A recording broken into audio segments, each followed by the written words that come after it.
Buenas noches, soy Raimundo Tenorio y me da mucho gusto darle la bienvenida a Cuentas Claras y compartirle el análisis de lo que acontece en el mundo de la economía, las finanzas, las bolsas y los mercados. Como siempre, le compartimos nuestras redes sociales de la Agencia Mexiquense de Noticias para que nos siga en Facebook y en Twitter, @AMX Noticias y @Raimundo Tenorio. Además de recomendarle que descargue el código QR que aparece en la pantalla, el cual lo llevará a nuestro sitio web de AMX Noticias.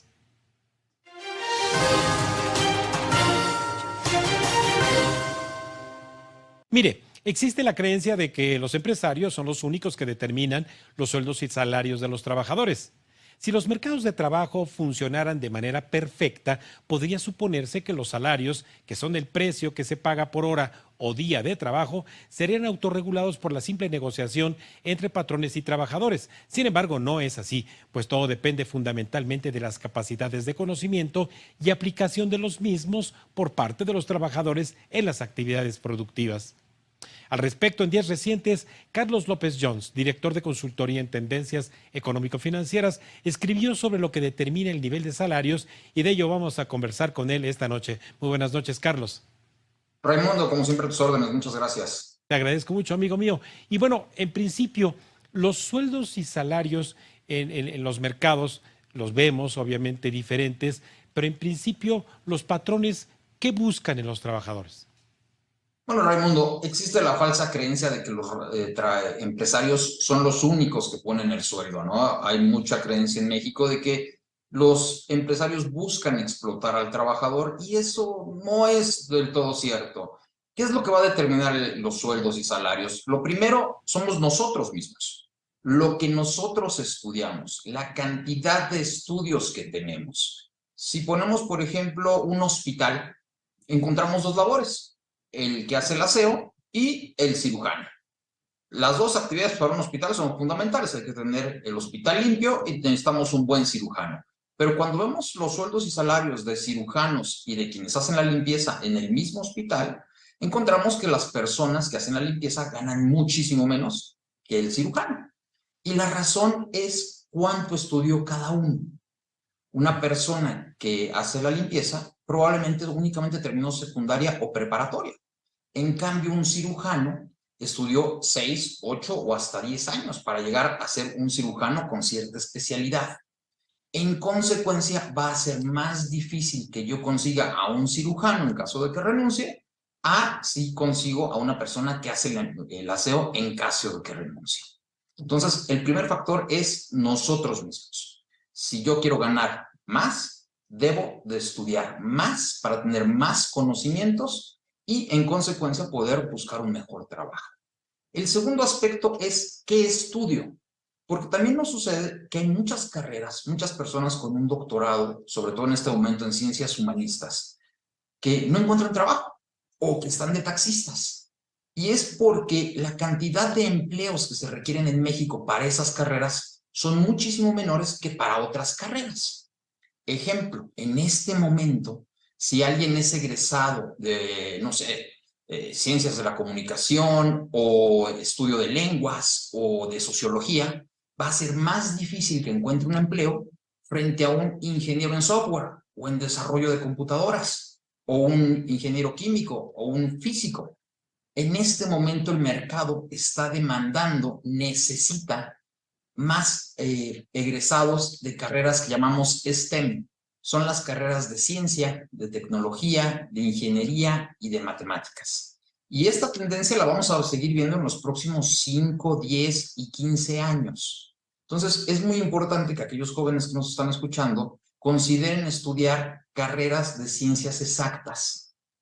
Otra vez, ciencias, tecnología, ingeniería y matemáticas son las carreras en donde en promedio, digo, puede pasar de cualquier cosa, pero en promedio va a ser más fácil que esos egresados obtengan más rápido y mejores trabajos que los egresados de carreras humanistas en los próximos 5, 10 y 15 años. Entonces, ¿qué determina los sueldos y salarios? En primer lugar, lo que estudiamos. En segundo lugar, el mercado. ¿Qué es lo que requiere el mercado en cada momento?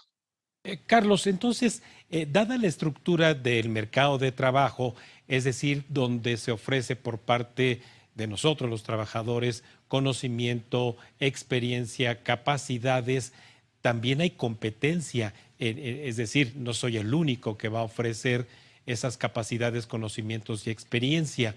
Los patrones, los empresarios, ¿cómo es que reconocen entonces en el mercado estas abundancias de personas que ofrecen lo mismo o escasez? Bueno, ahí ya va a depender de cada caso en particular, querido Raimundo.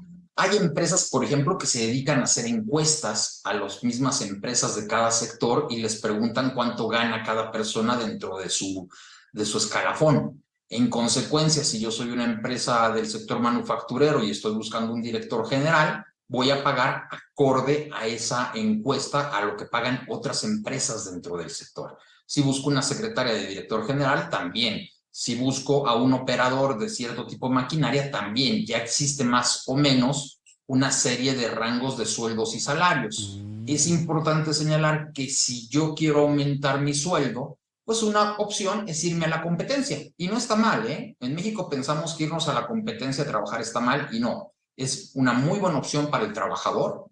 Todos tenemos derecho a irnos a trabajar a donde queramos.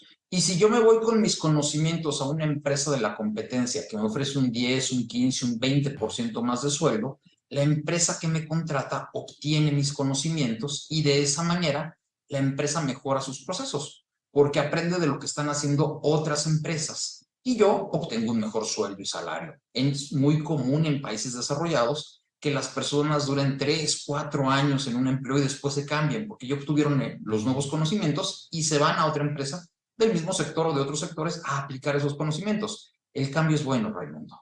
Esto quiere decir también, Carlos, entonces que dada no solamente la estructura productiva de la economía, sino la distribución geográfica, determina entonces los empresarios el tipo de cuadros técnicos, de especialistas, obviamente también de áreas de servicios, el tipo de personal que requieren entonces.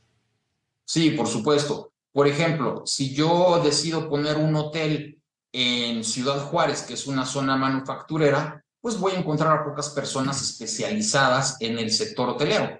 Pero si yo decido poner el mismo hotel en Cancún, pues voy a encontrar una gran cantidad de mano de obra muy bien adestrada, con una gran experiencia, porque estás en Cancún. Hay muchas personas dedicadas al sector turismo y estoy poniendo un hotel en Cancún. También eso es importante señalarlo, Raimundo. Aquellas ciudades y entidades en México que pagan mejores sueldos son aquellas donde hay mayor valor agregado. Esto es, Querétaro, por ejemplo, donde hay un clúster aeronáutico, Sí. va a pagarle mejor a sus trabajadores del sector aeronáutico que el sector Cancún, donde el turismo, pues como tú sabes, genera muchos empleos, pero no todos son bien pagados. Hay empleos muy mal pagados en el sector turismo. En consecuencia, aunque no me lo creas, las personas que ponen las uñas en las estéticas y demás en Querétaro van a ganar más que en Cancún. Y la razón es que sus clientes, como ganan más, pues ellos también pueden cobrar más. Los restaurantes van a ser un poco más caros, la gente va a ganar un poco más en Querétaro que haciendo exactamente el mismo trabajo que en Cancún. Entonces, es muy bueno tener a personas a las que se les paga muy bien, porque ellos van a terminar siendo los clientes de bienes y servicios que cobran muy bien. Es muy, muy bueno toda esta situación y ahí hay que también nosotros decidir si en un momento dado nos cambiamos de ciudad. Y evidentemente nos vamos a cambiar hacia ciudades que estén creciendo rápidamente. ¿Qué ciudades están creciendo ahorita muy fuerte en México? Bueno, pues ahí tienes el caso de Los Cabos, Claro. tienes el caso precisamente de Cancún, tienes el caso de Querétaro, Aguascalientes también está creciendo muy bien. Y recordarle a la gente, usted no es esclavo de nadie, usted se puede cambiar de trabajo en cualquier momento, se puede cambiar de afore, etcétera, etcétera, ¿no? Entonces, los cambios hay veces que son muy buenos. Carlos, mira, seguramente una buena parte de la audiencia que te escucha está en alguna condición de informalidad. ¿Cuál sería, pues, esta, más que recomendación, este llamado a que salga de la informalidad para que pueda tener estas aspiraciones, obviamente a tener un trabajo más especializado? Bueno, lo primero que le debemos decir a la gente es cómo empezamos esta plática. Mientras usted tenga más conocimientos, usted va a poder tener más oportunidades laborales. Claro. Si usted aprende computación en este momento, hay muchos programas que lo enseñan a uno a través de los videos, de las computadoras, del internet, ya son gratuitos, hay muchos cursos gratuitos. pues aprenda nuevas cosas. Esas nuevas cosas le van a poder a usted dar mayores facilidades para encontrar un mejor trabajo.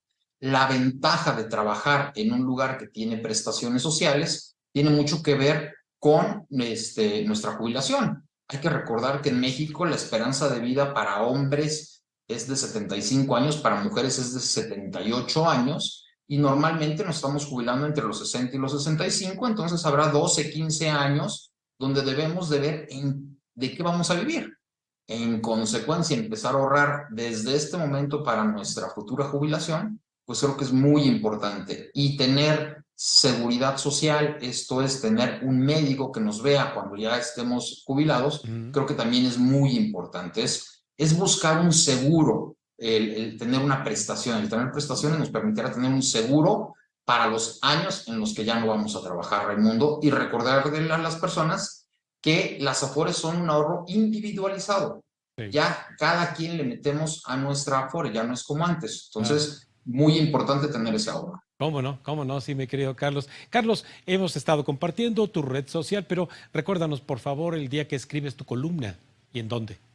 Todos los jueves en la prensa, ahí estamos, en Twitter, Carlos López Jones, en internet, tendencias.com.mx, querido Raimundo. Perfecto, amigo mío. Como siempre, te seguimos todos los días y muchísimas gracias por esta compartición en un tema que habíamos omitido tratar en Cuentas Claras, pero ¿quién mejor como tú para presentarlo? Muchísimas gracias. Gracias a ti, Raimundo. Tus órdenes. Gracias. Buenas noches, amigo mío. Bueno, mire, pues sin duda que hablar de salarios y su valor en el mercado genera discusiones y reflexiones continuas, tal y como acabamos de escuchar en la voz autorizada de Carlos López Jones. Vamos a un breve corte y regresamos con más Cuentas Claras aquí en la Agencia Mexiquense de Noticias.